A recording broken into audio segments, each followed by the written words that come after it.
Good evening and welcome to Gana Shot. Gana Shot में आप सबका स्वागत है। Today we are going to talk of something very interesting. We're going to talk of Pakistan, which is the artificial country between two artificial lines. This is a simple truth which has been staring at us from 1947, but we've not been able to grasp it. We've not been able to grasp it till recently. General Shokin Chauhan, who's here alongside me, wrote an article on this. Before I explain what he wrote in his article and a set of articles, what he wrote, everything, I'd like to welcome General Shokin Chauhan. He's coming on Gunner Shot after a long time. Shokin, it's a pleasure to have you back on Gunner Shot. Good evening and welcome to Gunner Shot once again. Can't hear you. You're muted. You're muted.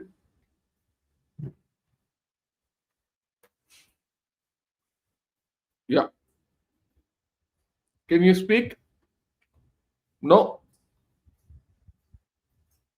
That's a pity.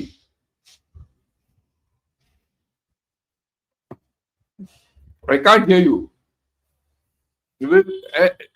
To everyone, we were just hearing each other and having a conversation. All of a sudden, it's gone. I would suggest General Shokin Chauhan, I'll introduce all your articles. In the meantime, please log out and log back in. Right?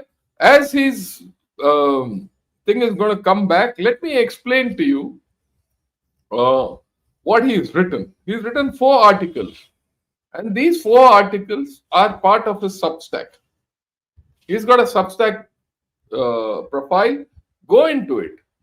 These are the 4 articles where he talks of Pakistan as an artificial country between two disputed lines, where he says Pakistan is an artificial country between two disputed lines, a nation whose borders were drawn by others and whose existence depends on the tensions those borders continue to create.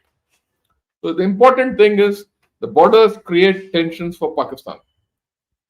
Then the next article which is written, I think is very important, the captured republic, where Pakistan's military and the illusions of Islamic destiny, where he highlights that there are very few military institutions in the post-colonial world order that have shaped their nation's destiny as profoundly as Pakistan Army. In fact, the Pakistan Army has captured Pakistan and the nation as a whole. The third article he's written is about, Pakistan's army's strategic posture. Why our war will never end. That is the context of India and Pakistan. He makes a very legitimate point.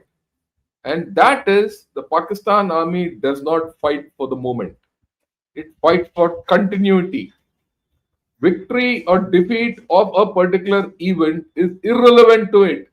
It has to continue in perpetuity. And that is the ethos of Pakistan.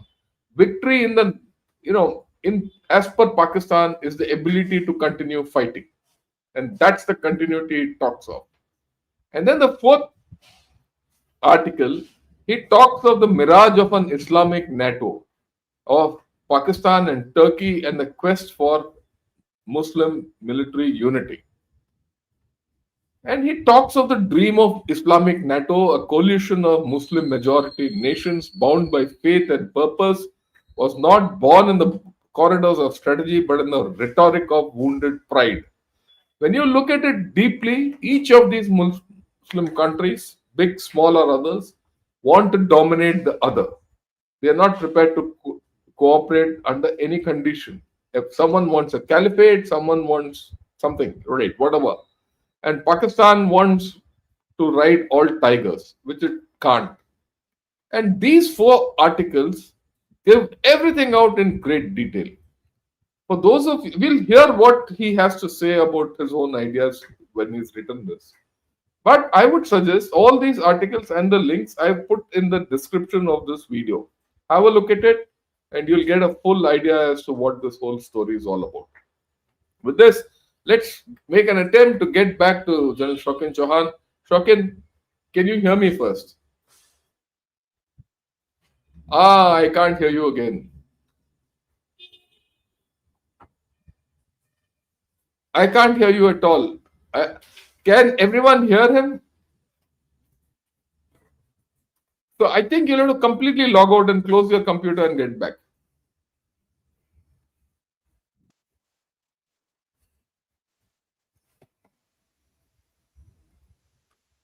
No, even the audience can't hear you, which means there's a uh, issue. Just put your computer off and come back. We'll hold the line. Log out completely. Yeah. Now, as he'll come back, one of the things I was discussing about him, right, and with him in great detail was the fact that, yeah, it's okay. We'll just come back. Many times, just putting the computer off and on will work. It's the fact that the Pakistan army can't be defeated in a war. They fought so many wars with us, and I keep mentioning, and they keep getting defeated. But every time the Pakistan army keeps getting defeated, it comes back stronger. And this is a realism we have to understand. Now, hence, the need of the day, and which we have to understand very clearly, is you have to defeat Pakistan army politically. And in that defeat, we have to destroy the relevance of Pakistan army in that country. That can happen only two ways. Either you completely discredit the army by a right huge war, which probably we will not be able to do without getting affected ourselves, especially in this nuclear environment. The other is break up Pakistan. We don't know whether either is feasible or, but you have to work with a political thinking of how to sort out Pakistan. And this is what we'll just wait. We'll wait for General Shokin Chauhan to come back, and and I've spoken enough about it. And we need to understand this. This is a army which has captured the nation, right? It has captured the nation because independence, on independence, uh, Pakistan inherited many things, but never a structure. It didn't have a structure. Yeah, he's come back. Can you hear me? Yeah, we can hear you. Absolutely. Yeah, Clear. great. Okay. I was So as I I was was telling basically trying. everyone, Yeah. yeah, as I was telling everyone to patch in, I was telling everyone that what we were discussing, apart from the four beautiful articles you have written, is the fact that Pakistan army cannot be defeated militarily. It has to be Yes. defeated and destroyed politically. So with this thought, I'll hand over the whole story to you. General Shokin Chauhan, please take over. Good evening, Priya sir. Thank you for calling me to your show. It's always such a pleasure to be a part of your of such a wonderful show, and to have you, especially there, anchoring it. Uh, with the knowledge that you possess, and that we take forward wonderful conversations. And it's always an honor to be with you. So let's start where Pakistan began. When I started writing about Pakistan, I was looking at an endless war. That's the main issue. Is that why is it since 1947-48, India and Pakistan are locked in an endless war? That was my contention, and that's where I started researching, looking at things, because I'm a third generation soldier, and my father was commissioned in 1946, 40, 47, 48 war. Then he fought the 62 war, then the 65 war, then the 71 war. So he was in a generation with fought these three main battles, main wars. And I often used to wonder is that Why, despite being neighbors and having so much in common culturally, we continue to fight? And there's no point blaming the British for it. There has to be another sort of issue. So I would like to start this story from where Pakistan began, not in geography, not in culture, not in civilizational memory, but as Shankar sir and me were talking about, in politics.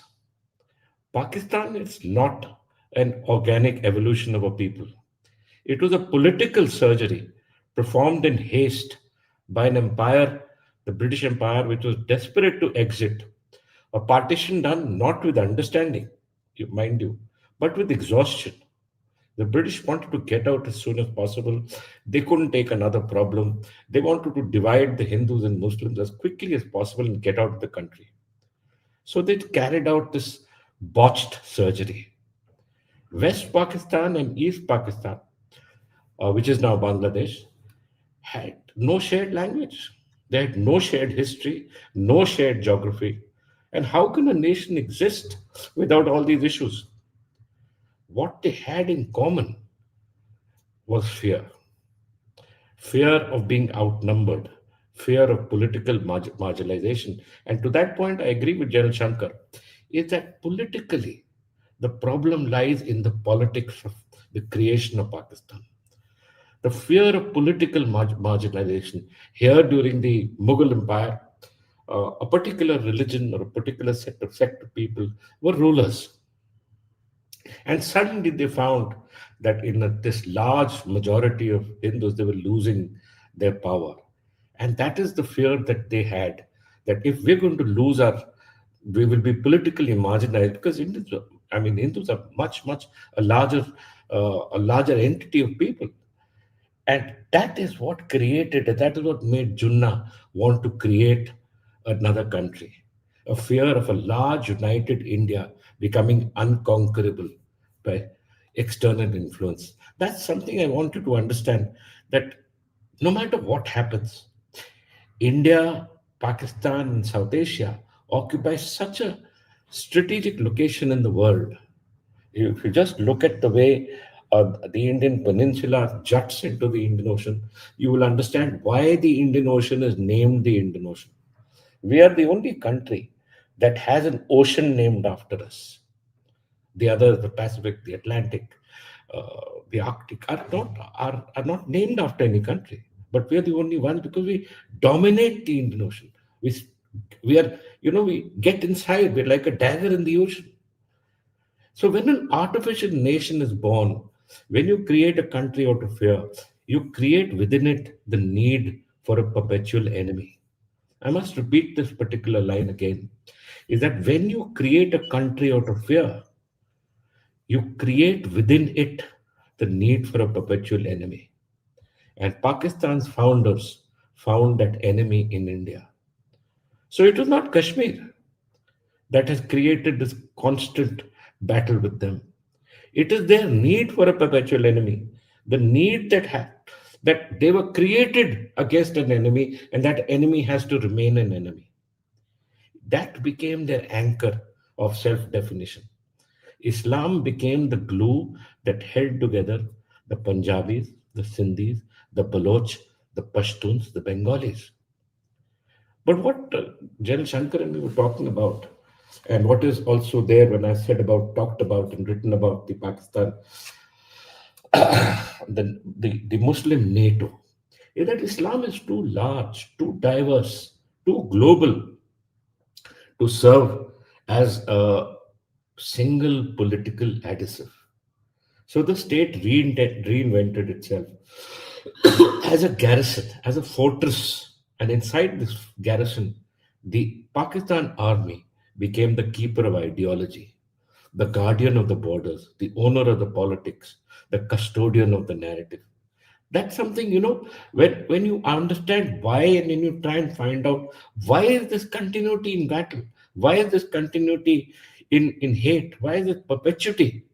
This is the reason that when it became a fortress, then the Pakistan itself became a fortress, a garrison. And what is a garrison? It's an army garrison, right? So The army became the keeper of the ideology of Pakistan. It became the guardian of the borders. It became the owner of politics, became the custodian of the narrative. And that brings us on to the article I wrote, the artificial lines. Pakistan's first inherited wound, the Durand line. Drawn in 1893 by Sir Mortimer Durand, the British drew a line through the mountains with no regard for the tribes whose homes, families, and histories it cut through. Afghanistan had no regard for these tribes, absolutely none. Not then and not today. Not even under the Taliban, despite decades of Pakistani support. So when Pakistan started life with a border that its neighbor rejects and its own Pashtuns resent, today this border is an open wound, it's a living wound. Every day you have skirmishes erupting. Taliban challenges Pakistani posts. Tribal loyalties override national ones. Fencing it only reinforces its artificiality. So that's an important issue. That a country cannot be stable when its largest ethnic group feels divided by a colonial line that actually no one acknowledges as legitimate. Neither the Pashtuns nor the Afghanis acknowledge the Durand line as a legitimate line. And it is not legitimate, it's just a line drawn across tribes that lived there. So when it inherited this problem, what did Pakistan do? It didn't solve it. It only militarized it. There's a huge difference between solving and militarizing.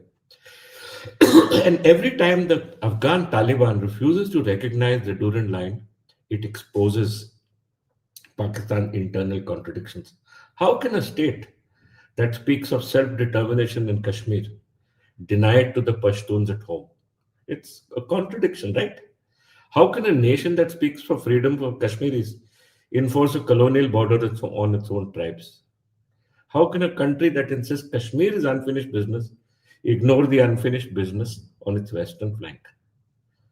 So this is the argument of my research and my talk, is that the entire argument of Kashmir being unfinished business is actually incorrect because it is ignoring the unfinished business of the Durand line. Of the largest tribe there is, the Pashtuns, it ignores that issue. So now let's move east to the line of control. This line also was born in blood. It came into existence because Pakistan invaded Kashmir in 1947 using tribal raiders, believing that the land and its people could be taken by force. India pushed them back. We were a bigger army. A ceasefire was drawn. Later, it was renamed the line of control. But this line is not a quiet demarcation that you guys think. It is a living, breathing front where snipers watch each other through fogged scopes, where villages along the line of control sleep light because shelling can rewrite their destiny in a moment, where ceasefire is temporary and every silence is suspicious. Am I right, Shankar sir? Yep, The idea 100%. that when you spend as long as we have, both Jan Shankar and me have spent a long time on the border, when you spend long enough times on India's border, especially the harsh ones, and as you would probably know, I commanded my division, the 8th Mountain Division along the Kargil. So that's a really harsh border from the Zojila Pass to the Batalik. The 8th Mountain Division looks at that complete line of control. Winter sits on your shoulders like a burden. You start realizing something fundamental. And here I'm going to use words that are important. Borders don't lie. People do. Governments do. Propaganda does. But borders, especially troubled borders, always tell the truth. They tell you what a nation fears, what it hides, what it aspires to be, and what it will never become. And there is no other country in this region whose borders speak louder than Pakistan's. No other country. Two borders in particular, Durand Line and the Line of Control. to lines drawn by other men in other times for other reasons. And somewhere between these two disputed frontiers lies Pakistan, which is an artificial state trying to convince itself and the world that it was meant to be. And that's what I want to speak to you, not about those lines, but what they reveal. The psychology of a nation that has lived for 77 years between security and illusion, between denial and dependency, between the two lines it has never been able to stabilize. So these are issues that that we have to understand about these lines. I have stood on these lines as Jan Shankar has. I've seen Pakistan's obsession with Kashmir and what it has cost Pakistan, along with what it has cost us. I've seen the pattern repeated. If you study the 1965 war that my father fought in 1999, we were both commanding officers, commanding our unit during Operation Vijay. In the line, in the years of infiltration and proxy war, we both spent a long time fighting this proxy war. Pakistan simply cannot accept this line of control because accepting it means accepting the decision of the Maharaja of Kashmir, accepting legal accession to India, accepting that Kashmir is not an unfinished business of partition. It was a finished business. Moment the Raja, the Maharaja of Kashmir, acceded Kashmir to India, it was a finished business. Only in Pakistan's mind it's unfinished because this is one narrative that justifies the Pakistan army's dominance over its civilian population. And probably the Kargil conflict is the clearest example of how far this deception runs. You're aware, Mr. Vajpayee shook hands with Nawaz Sharif in Lahore. The Pakistani soldiers had already crossed the line of control. Their own government denied they were soldiers. Can you believe that? Young officers and men were left, their bodies were left unclaimed. That's, they were denied the honor of a soldier's death. Their sacrifice were dismissed. It is among the most cynical betrayals of soldiers by their own state. And yet, it was that entirely consistent with Pakistan's national strategy. And here I'll be use little harsh words: deniability, deception, dependence on proxy forces to achieve what cannot be achieved conventionally. So now here I want you to put the Durand line and the line of control together. Here the picture emerges. It's not just a conflict, it's insecurity. Pakistan lives between two disputed lines because it was born disputed. It never had the time to become a normal state. It became its state in a perpetual siege mode, a state where the military views peace as a threat and conflict as a necessity. And in this garrison state lives a population that is divided by ethnicity and united by propaganda. That's why Pakistan is able to pass its propaganda so fast. That's why they believe in this propaganda.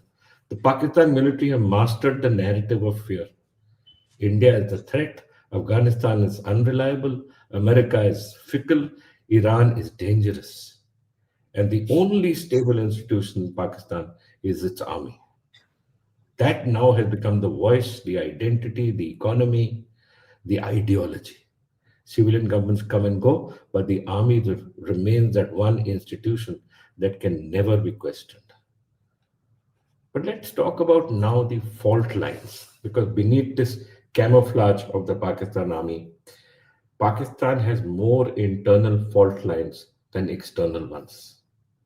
Let me sort of put them to notice.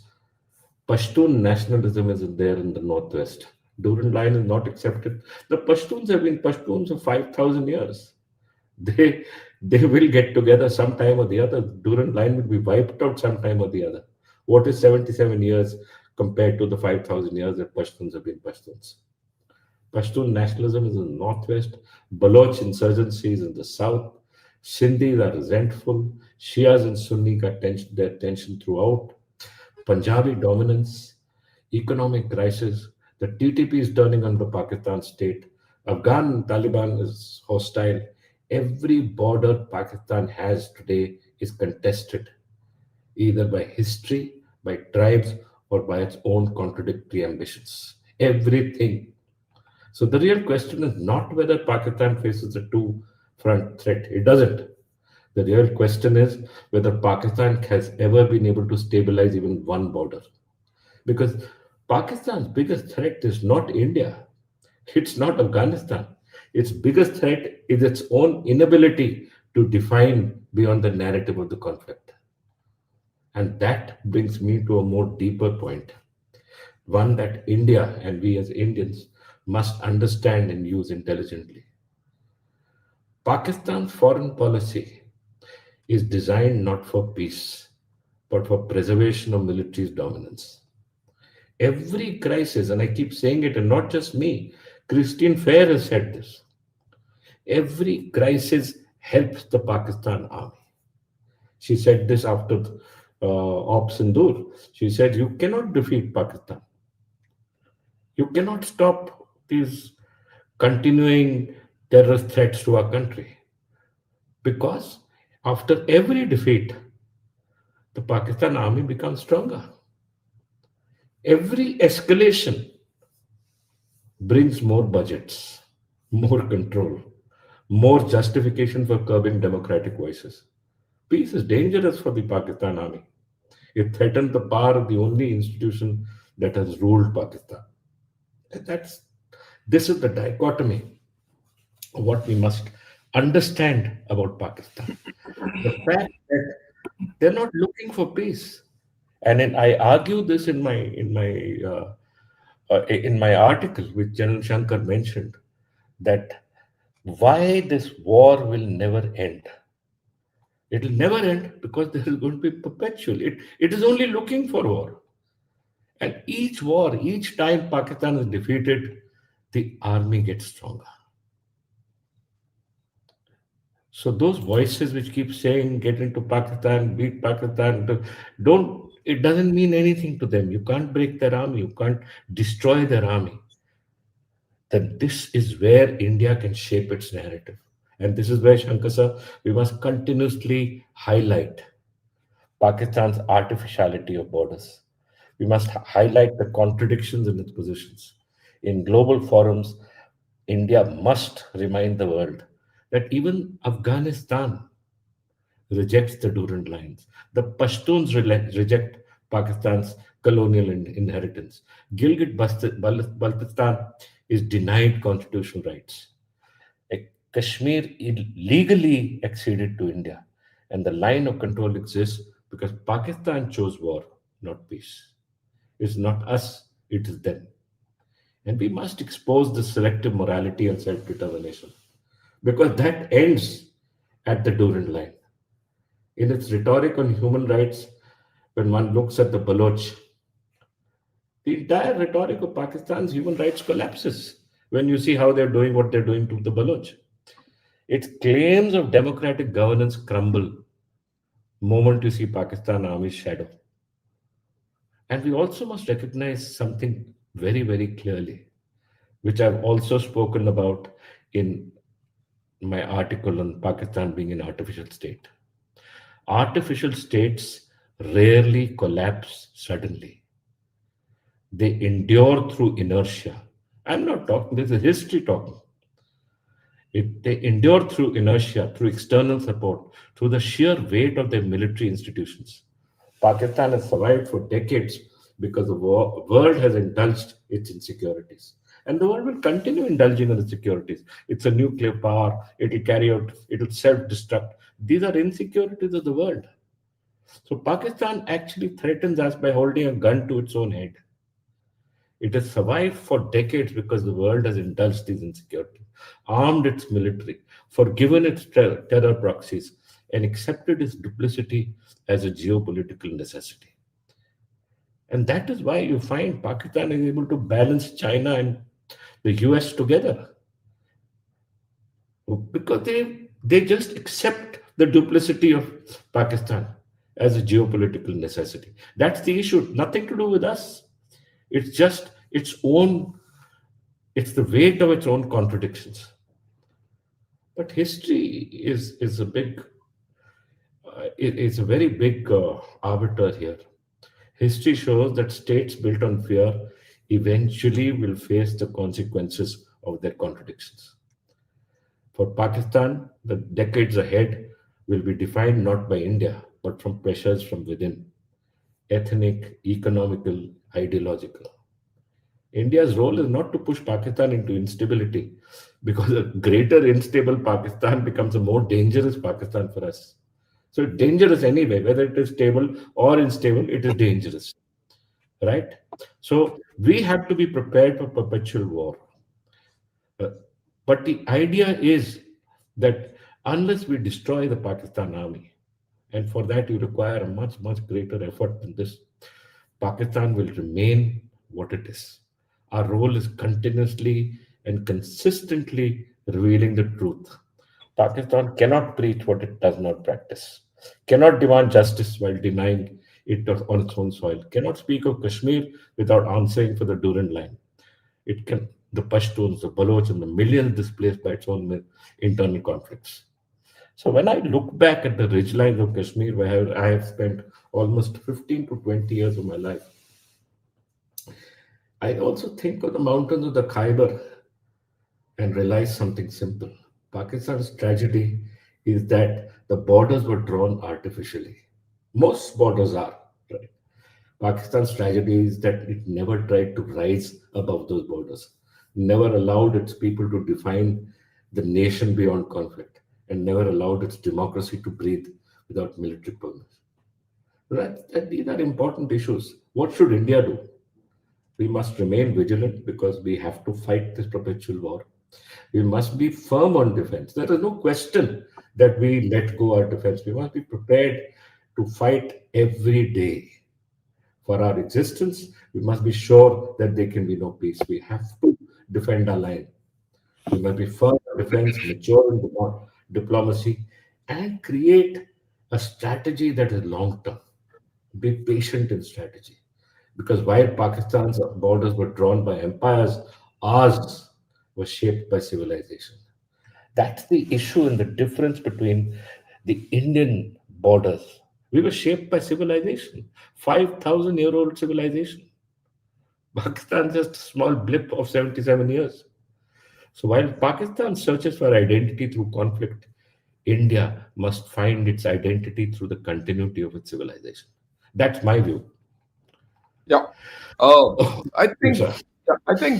you covered it very well, and I would like to highlight something and maybe like you to comment on that also.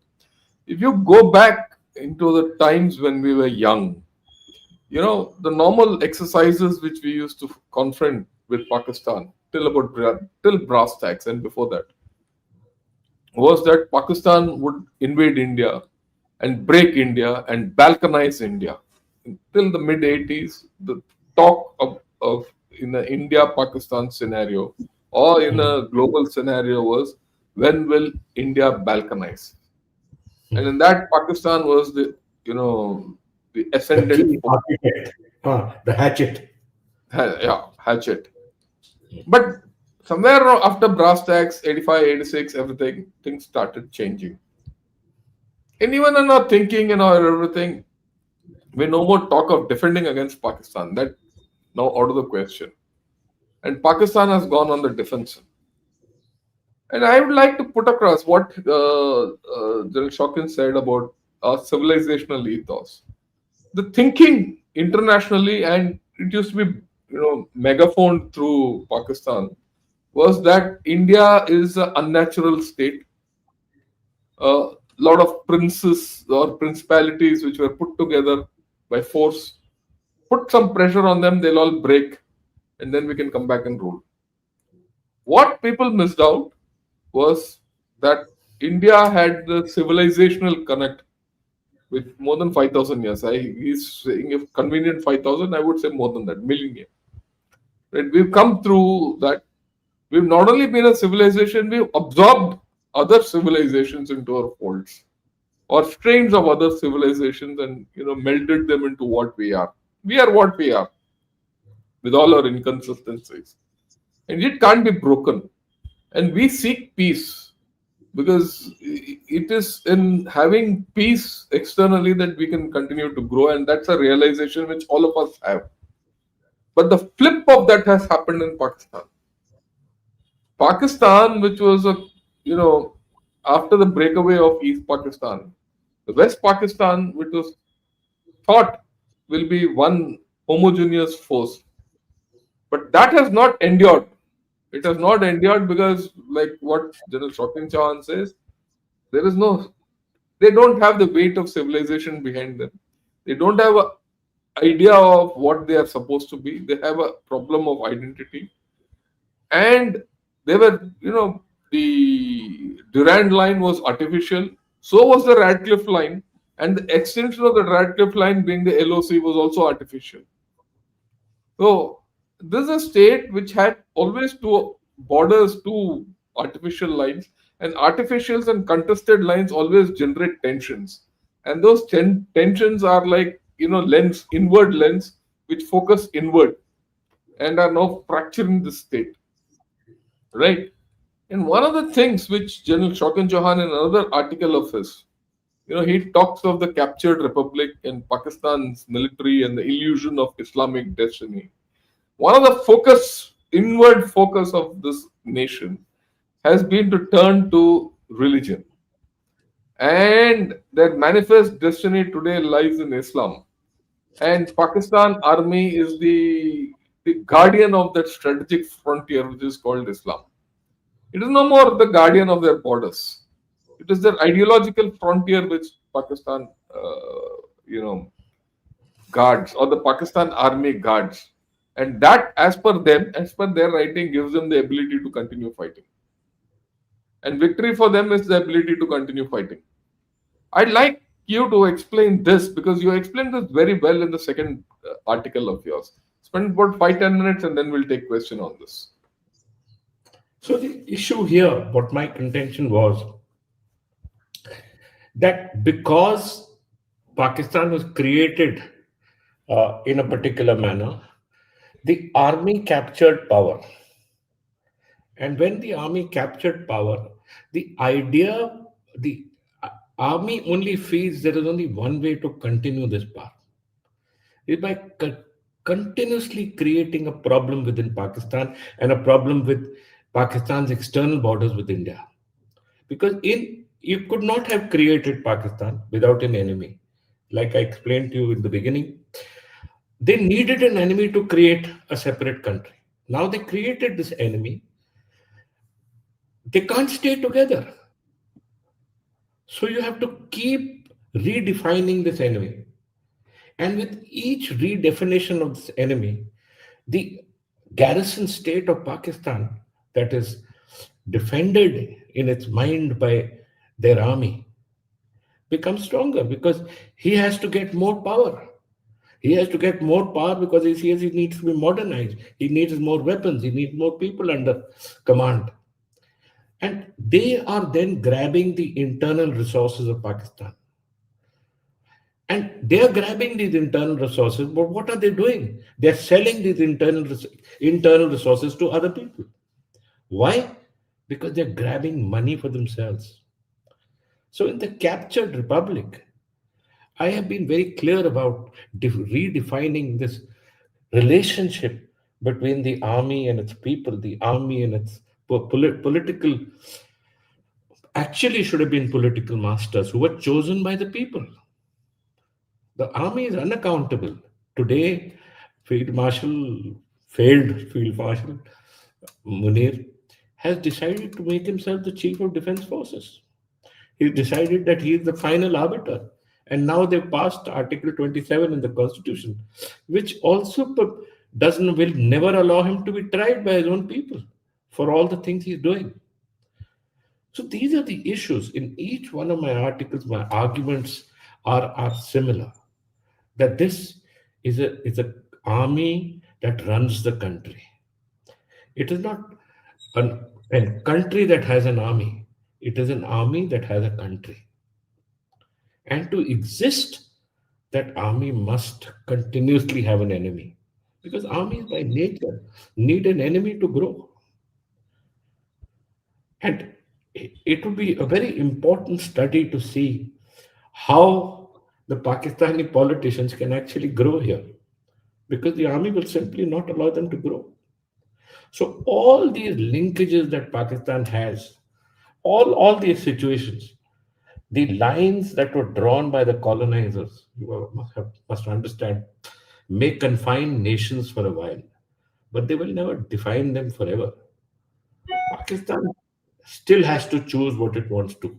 And until it does, it will continue to live within these two disputed lines, not just on the map, but in its very soul. It cannot exist otherwise. Because the reason for the existence of Pakistan was its enmity with a larger country like India. That's the whole idea, sir. So over to Yeah, you. thanks a lot. I think you explained it rather well. And, the only guy who can reverse all this, good, bad, or ugly, is sitting in jail, Imran Khan, because he didn't, he wanted to put the army back in barrack. So the army has put him in a barrack and maybe in Yes, perpetuity, right? yes, absolutely. Absolutely. Absolutely. Okay. And Yes. I, I mean, I'm of the opinion that, look, for the sake of Pakistan, I wish Imran Khan comes out, takes over the country, puts this army in the barracks, and ruins Pakistan. Because from that ruins, a real Pakistan could grow. Could grow, right? I don't I know whether doubt, it will grow. I doubt very much, sir. I doubt very Maybe, much that maybe, Pakistan can grow. maybe. But that's their best hope at this point of time. I doubt very much because throughout my years, and you and me have had similar careers, 40 plus years of service, I have learned that an army's strength lies not in the weapons that it carries, but in the restraint with which it Yeah, wields them. Pakistan's tragedy is that its army never learned this truth. yeah, From the very inception, and Pakistan's army has been using the sword and the sultan, sword yes, and claiming the right to rule under the pretext of protecting a very fragile faith. So, what actually was a professional institution in 1947 when we became divided is now a theocratic corporation governing politics, economy, ideology, and religion. It's no yeah, longer the guardian of the republic. It's actually the republic itself. And yes, that's something we have to understand, that it wields control not just over guns, sir, but over governance, ideology, national narrative, and nuclear weapons. And yep, if we look at 2035, what kind of Pakistan army will dominate? Will it continue to dominate? Will it continue to become rational? Or will it be a radicalized military corporate theocracy that holds the key to the state's nuclear polity and treasury?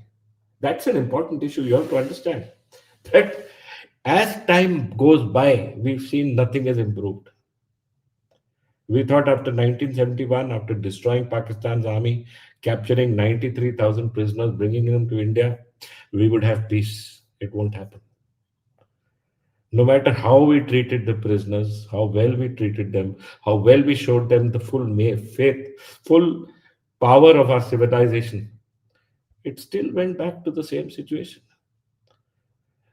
Will it in the years to come become a rational institution? That's what you were probably talking about. It's not possible. It will continue to be a radicalized military corporate theocracy. It will hold the yep, keys, and it will hold those keys even stronger. The keys to the nuclear arsenal, the polity, and the treasury. right. So I think it's very clear that we are in for the long haul. We already hauled 77 years with Pakistan. We're going to have a longer haul with it and keep contending with this. Because there's no military solution to Pakistan. There's only a political solution. Will that political solution come about? Not till the Pakistan army is around. So we are in a catch 22 situation, whichever way you look at it, and we are destined to live with this problem, nuisance on our western border. So the best we can do as a nation is to start looking inward and grow. And I leave it at that at this point of time, because that's what we have to start realizing as far as Pakistan is concerned. We'll talk of China on another day. I'll take a few questions now so that we get some views in. Okay. First, before that, I'd like to thank Quora Fat for Quora, yeah, Food for becoming a member, and so Anand also for becoming a member, and Kevwar, who's given 5 Ganashot memberships. Those of you who've been gifted these memberships, please do continue with it on your own. Okay, let me take some questions. How can Pakistan and Afghanistan and Bangladesh complain about genocide when they did this and still do it in their Islamic ideas are evil and adharma? I think we should not give them anything to them, medical aid, food, yeah, whatever. Your views, I think, is conveyed the sentiment. Basically, it means that you don't help your neighbors, right? Now, if there is a natural disaster which has affected people, we may not have any choice to help people. After all, in 1971, when 5 million to 6 million Bangladesh refugees came into India, we had to help them. Similarly, Myanmar is going through 16 different insurgencies. We've had to help almost 60,000 people have come into India, in Mizoram and Manipur. So, natural disasters in South Asia, India is the largest country. Uh, we would be able to help, but not doing anything to the people is a different story from dealing with Pakistan's army. So this you have to understand. Our narrative is to deal with Pakistan's army because that army is perpetuating this conflict. Anything Yeah, from your side? What do you feel? no, It is I'm okay. we have to focus on the Pakistan army more importantly than the Pakistani people. It is that army which is actually creating this problem for us. Yeah, You know, a new officer cadre has actually emerged in the Pakistan army. It's been shaped by decades of exposure to jihadist narratives and anti-India indoctrination. So this army's radicalization may not be overtly visible in uniform. It manifests itself through its choice of narratives, public statements, policy preferences. These are the issues. The army is becoming more and more radicalized because the officers are being trained that way. And we must not lose focus on and differentiate. We must differentiate between two things, the people and the army. In this case, the army is the evil institution there.